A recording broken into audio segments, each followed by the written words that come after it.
Set 5, question number 20, x square minus x minus 6 बराबर 0, इसका मूल याद करना है। तो ये x square minus 3x plus 2x होगा ना। ऐसा क्यों होगा? क्योंकि 3x में 2x घटाएंगे तो x आएगा, मतलब 1 आएगा, और 3 2 जा 6 माइनस में। अब यहाँ से x कॉमन निकालिए, जो बच्चे इसको नहीं जानेंगे वो उनका लिए गड़बड़ होगा। तो दो क्या बनेगा, x प्लस 2 और x माइनस 3। इसका दो इक्वेशन क्या आएगा बच्चों यहाँ से, मतलब एक आएगा माइनस 2 और एक आएगा यहाँ से देखिए प्लस 3, मतलब माइनस 2 जहाँ है मारिए, सी ऑप्शन है। ऑप्शन में क्या आएगा, सी है शायद, 3 माइनस 2। देखिए 21वां देखिए, दे रहा है कि अगर प्रथम पद ए है, ये क्या है, प्रथम पद है, और डी सार्वंतर वाला एपी का एनवा पद क्या होगा। एनवा पद का फॉर्मूला पूछ रहा है। तो ए एन इक्वल टू क्या होता है बच्चों, ए प्लस एन माइनस 1। कोई दिक्कत? ये कहाँ लाइज कर रहा है, देखिए डी में, तो आंसर डी हो गया इसका। 22 में आ जाइए, दिया हुआ 10 7 4 का 30वां पद क्या होगा, का 30वां पद निकालना है बच्चों। इसको बनाना बहुत आसान है, 30वां पद पूछ रहा है। तो ये 30 निकालिए, आपको बताए हैं कि अगर ये 30 निकालना है मतलब क्या होगा यहाँ पर, ए प्लस 29d। अगर रहता बच्चों यहाँ ए प्लस 25d तो क्या होता है, ए प्लस 24d, मैंने यहाँ से एक कम लेना है। अगर यहाँ रहेगा ए प्लस सॉरी ए 10d 10 ए 10, तो ए प्लस, तो ए का मान दिया हुआ है 10 29 और डी कितना होगा, निकाल लीजिए D. 7 minus 10 equal to -3।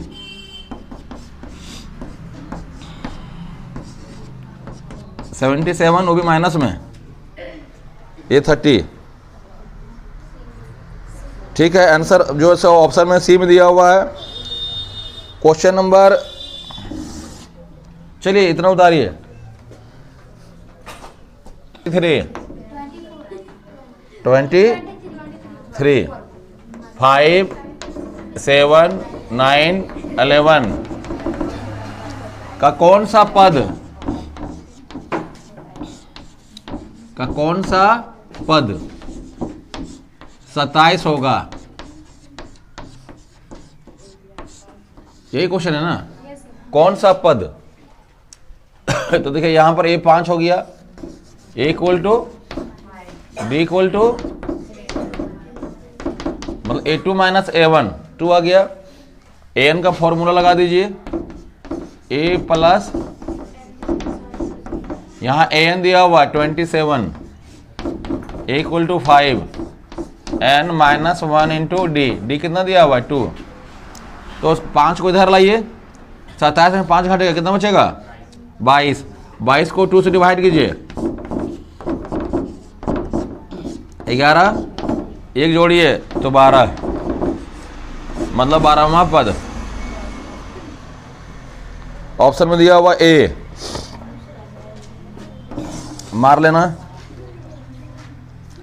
24 number देखिए, क्वेश्चन का पैटर्न पकड़ना है। पैटर्न पकड़िए कैसे बनता है। जैसे यहां देखिए लिख रहा है प्रथम विषम संख्याओं का योग क्या होगा, प्रथम 15 विषम संख्याओं का।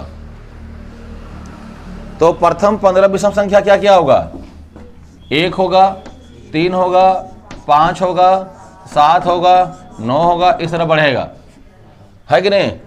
हमको प्रथम 15 लेना है, बात समझिए। तो निकालना चाहते हैं अगर, का योग क्या होगा, ये ना जी। 9 के बाद क्या होगा, 11 13 15 है ना, 17 19, हाँ हाँ 20, हाँ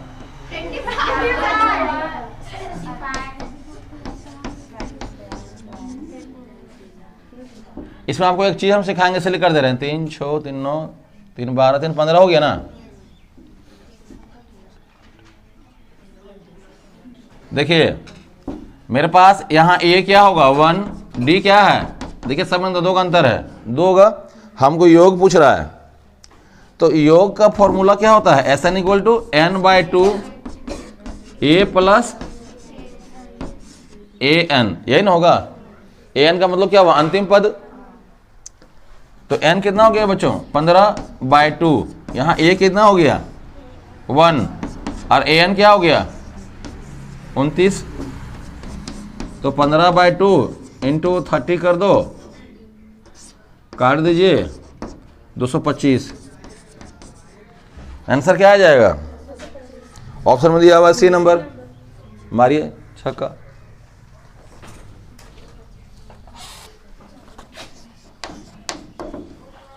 पच्चीस में क्या दे रहा है ना, थेल्स पर में दे रहा है, उसका स्टेटमेंट लिख दिया है थेल्स पर में, और क्या सिद्ध करना है उसको पूछ रहा है कि भुजा, अच्छा नहीं ये तो दूसरा चीज, भुजाओं की समान संख्या वाले बहुभुज समरूप होते हैं यदि उनके संगत कोण क्या होते हैं, बराबर होंगे।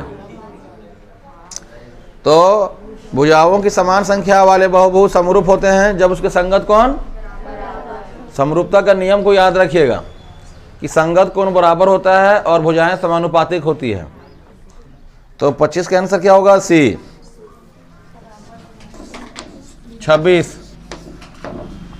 26 में दिया हुआ है थेल्स परमेय, माने आधारभूत समानुपातिक परमेय। क्या लिख रहा है समझिए, थेल्स परमेय का जो ना 6.1 परमेय का स्टेटमेंट दे दिया है। यदि किसी त्रिभुज में एक भुजा के समांतर, देखिए फिगर बना दे रहे हैं, समझा रहे हैं,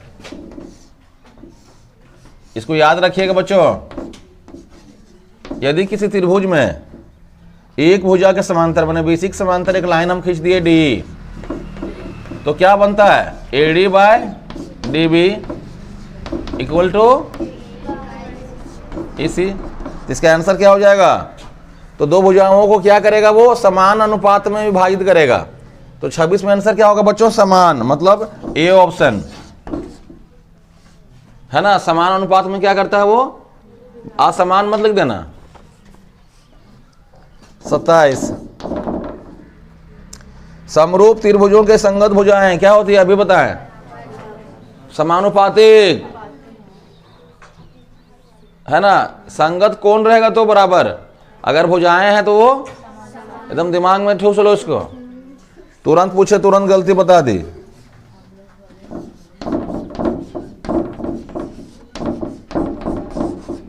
समानुपाती मतलब ऑप्शन में दिया हुआ ये डी नंबर। 28 में दिया है बच्चों, समझिए पूछ रहा है ना, ये आप लोग बताइएगा कि समरूपता की कसौटी कौन नहीं है। ए दिया हुआ है, एस दे रहा है, एस दे रहा है और एस दे रहा है, कौन होगा 3 नंबर ना, डी नंबर कौन नहीं है। आप उसको सर्च मारिए, थोड़ा देखिए बुक में देखिए। तुम लोग जो है इतना बार बताए तो यो जो है भूल जाता है।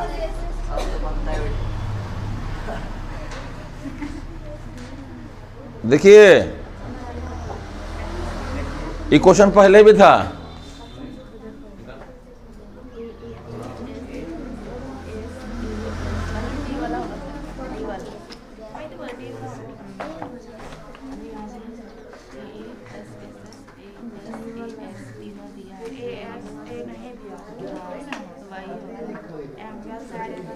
तो कौन वाला नहीं होगा, बोलिए ए,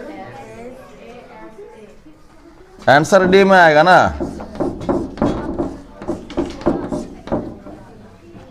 पक्का।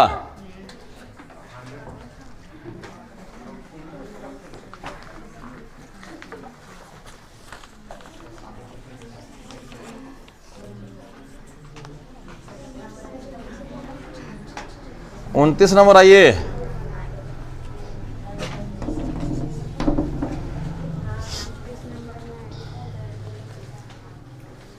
देखिए 29 नंबर में बहुत अच्छा क्वेश्चन दिया हुआ है। एक समलंब पहले आकृति बनाइए। समलंब हो गया पैर बच्चों, नाम दे दीजिए ए बी सी डी। समलंब हो गया ना, जिसमें ए बी पैरेलल है सी डी, ठीक है, कि विकर्ण परस्पर बिंदु ओ पर प्रतिच्छेद करते हैं। एक डायग्राम बनाइए पहले। ओ पर क्या कर रहा है? प्रतिच्छेद कर रहा है। यदि ए बी बराबर 2DC है, देखिए क्या दिया हुआ है बच्चों, ए बी बराबर 2CD। तो बच्चों अगर हम ए बी को इधर ले आएंगे तो क्या होगा, यहाँ 2/1 बचेगा ना, नीचे कुछ नहीं मतलब 1 हो गया, तो A B by C D हुआ। बात समझिए। तो ए ओ बी और सी ओ डी के क्षेत्रफलों का अनुपात क्या होगा, कौन बताएगा? अरे A B equal to C D equal 2/1 है ना, तो क्षेत्रफल का अनुपात क्या होगा, उसका स्क्वायर कर दो, है ना। Area of A O B, इसको याद रखिए, इस टाइप क्वेश्चन पूछेगा ना तो स्क्वायर कर देना है। सी ओ डी बराबर क्या होगा बच्चों, ए बी का स्क्वायर बाय सी डी का स्क्वायर, मतलब 2 का स्क्वायर बाय 1 का स्क्वायर, मतलब 4/1, मतलब 4:1। आंसर में दिया हुआ है सी नंबर। मारिए सोचो। क्वेश्चन नंबर 30 देखिए, दे रहा है बच्चों यदि कर्ण का स्क्वायर बराबर लंब का स्क्वायर प्लस आधार का स्क्वायर है तो कौन सा त्रिभुज होगा? समकोण। ये कहाँ लागू होता है? समकोण में। मैंने पाइथागोरस पूछ रहा है, पाइथागोरस पर में से कर्ण का स्क्वायर बराबर क्या होगा, लंब का स्क्वायर प्लस, कोई दिक्कत? चलिए उतारिए।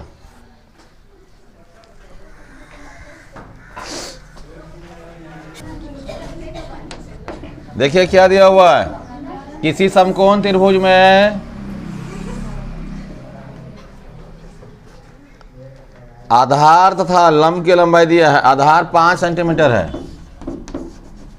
आधार है 5 और लंब है 12। तो कर्ण की लंबाई पूछिए, कर्ण। तो कर्ण की लंबाई क्या होती है, कर्ण बराबर अंडर रूट लंब का स्क्वायर प्लस आधार का स्क्वायर। तो लंब का स्क्वायर प्लस 2 बार गुणा कर दीजिए, 169, इसका स्क्वायर कर दीजिए 13। ऑप्शन में दिया हुआ डी नंबर 32। आ जाओ। वृत्त के केंद्र से, ये क्वेश्चन समझिए, वृत्त के केंद्र से स्पर्श रेखा पर स्थित कौन सी बिंदु न्यूनतम दूरी पर होती है?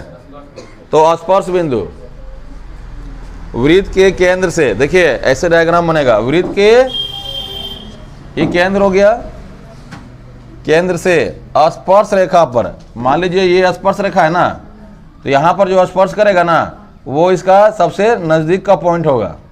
तो इसका आंसर क्या होगा बच्चों, 32 का ए नंबर, स्पर्श बिंदु क्या होगा, स्पर्श बिंदु। अब यहां से अगर इस तरह का लाइन खींचा हुआ, ये त्रिज्या कहलाएगा। यहां पर हमेशा 90 बनाएगा। बात समझिए, क्या बनाएगा? हाँ, नहीं तो ये नहीं कि एग्जाम में जो ना नहीं जानते थे सर। 33, वृत्त के व्यास के सिरों पर खींची गई स्पर्श रेखा का क्या संबंध होता है? समांतर होता है। क्या है बच्चों? समांतर।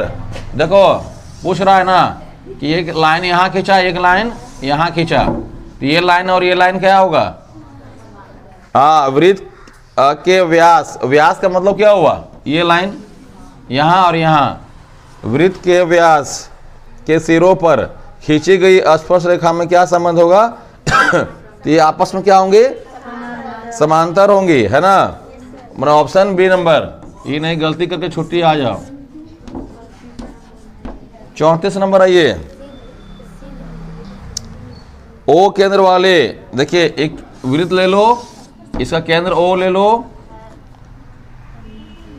देखिए एक या बाहर में पॉइंट है, हमको लग रहा है ऐसे पी और पी बी, कुछ इस तरह से यहां से यहां मिला दीजिए। ओ केंद्र वाले वृत्त की पी ए पी बी स्पर्श रेखा है, ठीक है। ए और बी। बच्चों अभी बताया ना यहाँ कितना बनता है, यहाँ 90। तो ओ ए पी कितना बनाएगा, 90। बनाने की जरूरत नहीं है। सी नंबर, इसका ऑप्शन में क्या होगा, सी नंबर। आंसर क्या आएगा इसका, 90 डिग्री। अगर पूछता ओ बी पी तो क्या होता, अरे ओ बी पी तो क्या होगा, 90। अच्छा एक क्वेश्चन और है यहाँ पर, सुनिए। अगर पूछे कि बी ओ और पी कोण का, मतलब ये कोण और ये कोण का योग कितना होगा, क्या बोलिएगा, 180। अरे ये 90 ये 90, 180 हुआ। तो ये और ये मिलके 180 बनाएगा। एक तरफ चतुर्भुज बन रहा है, 1 2 3 4 भुजा हुआ। तो ये कोण और ये कोण मिलकर क्या बनाएगा, ठीक उतारिए।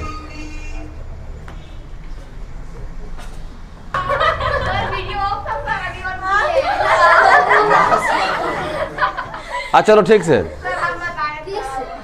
पहल का बनाते दिखने रे। देखिए पूछ रहा है एक त्रिभुज है, एक वृत्त है। यहाँ पर पी क्यू और पी आर क्या है, स्पर्श रेखा है। ये एंगल दिया हुआ है 80 बच्चों, एंगल पी। तो पूछ रहा है कि ओ एंगल क्या होगा। तो अभी बताए एंगल ओ और पी दोनों मिलके 180 बनाता है। तो ये 80 है, तो ये कितना होगा, 100। तो आंसर में क्या आ जाएगा बच्चों, सी नंबर 100। 36 देखिए, पूछ रहा है कि एक वृत्त में त्रिज्या और व्यास का क्या संबंध है, त्रिज्या और, तो व्यास बराबर क्या होता है बच्चों, फॉर्मूला जानिए। व्यास बराबर 2 गुना त्रिज्या। अब याद रख लीजिएगा, मतलब त्रिज्या व्यास का आधा, और व्यास क्या होता है, 2 गो त्रिज्या मिलेगा तो बनेगा व्यास। देखिए डायग्राम बनाते हैं आपको। ये त्रिज्या हो गया, और यहां से खींच दीजिए तो ये हो गया पूरा व्यास। इस लाइन को पूरा मिला देंगे तो ये हो गया व्यास। तो 2 त्रिज्या मिलके एक व्यास बनाता है, मतलब व्यास बराबर 2 गुना डबल होता है। 37 नंबर देखिए, त्रिज्या खंड का क्षेत्रफल पूछ रहा है बच्चों। क्या पूछ रहा है, फॉर्मूला बताइए। पाई आर स्क्वायर, यही ना होता है। थीटा का मान बताइए, 60। पाई का मान 22/7, और आर शायद 14 दिया हुआ है ना, आर 14 दे रहा है। निकालो, 6 बार में कट गया। तो आंसर क्या आएगा इसका बच्चों, 308/3 सेंटीमीटर स्क्वायर। चलिए आंसर आ गया है, सी नंबर। 38 नंबर देखिए, सब में तिरछा खंड का पूछ रहा है। तो इसमें क्या होगा, फॉर्मूला यही लिखिए। फॉर्मूला थीटा में कितना दिया हुआ है, 60/360 गुना पाई आर स्क्वायर। कट के बच्चों 6 बार में, 1/6। पाई का मान बैठाइए, और आर दिया हुआ है 21, 21। 11 बार में ना 231 सेंटीमीटर स्क्वायर। ऑप्शन में देखिए बी में दिया हुआ है। चलिए 39 में पूछ रहा बच्चों कि त्रिज्या दिया हुआ है 7, आर कितना दिया है बच्चों, 7 सेंटीमीटर। अर्धवृत्त है, अर्धवृत्त का मतलब बच्चों इस तरह से ना, इसका क्षेत्रफल क्या होता है, वेरी गुड। वृत्त का क्षेत्रफल लिखिए और इसको 2 से डिवाइड कर दीजिए। तो पाई/7, आर कितना दिया हुआ है, /2। एक कट गया, 11, मतलब 77। कोई दिक्कत, अरे 77 आंसर नहीं दिया है किसी का। एक बार देखो तो हम लोग गलती कुछ किए क्या। देखो पाई का मान 22/7 कट गया, 2 बचा है ना, यहाँ पर कटेगा 11 बार में। हम लोग इसमें ऑप्शन में कुछ गलती हुआ है। 40 नंबर देखिए, यदि वृत्त की कोई जीवा वृत्त की त्रिज्या के बराबर हो, अच्छा समझिए पहले इस क्वेश्चन को, यदि वृत्त की कोई जीवा वृत्त के त्रिज्या के बराबर हो तो केंद्रीय कोण पर क्या मान होगा? एक डायग्राम बनाते हैं बच्चों। बोल रहा है वृत्त का क्या है, देखिए वृत्त का जीवा है ये किसके बराबर है? इसके बराबर है, और ये इसके बराबर है, मतलब आपस में तीनों बराबर हो गया बच्चों। तो केंद्रीय कोण का मान क्या होगा? तो अच्छा इतना उतारिए इसको, फिर देखते हैं हम, है ना। क्वेश्चन नंबर 40 समझिए, लिख रहा है कि अगर ये जीवा, अगर ये दोनों त्रिज्या के बराबर है, मतलब एक त्रिज्या के बराबर है, इसका मतलब ये बराबर ये बराबर ये बराबर। यहाँ एक वर्ड दिया है केंद्रीय कोण, वहां पर बच्चे फंसेंगे। तो केंद्रीय कोण का मतलब क्या होगा? जो केंद्र पर जो कोण बनेगा, जो केंद्र पर कोण बनेगा। तो देखिए ये अगर बराबर है, तीनों अगर बराबर हो गया बच्चों, तो कैसा त्रिभुज बन गया? समबाहु। तो समबाहु का प्रत्येक कितना बनाएगा? 60। तो ये कितना बनेगा बच्चों? 60। ये कितना बनेगा? ये कितना बनेगा? तो प्रत्येक कोण कितना हो जाएगा? लेकिन हमको कल पूछा है ये वाला, तो आप इसको 60 मारिए, ठीक है।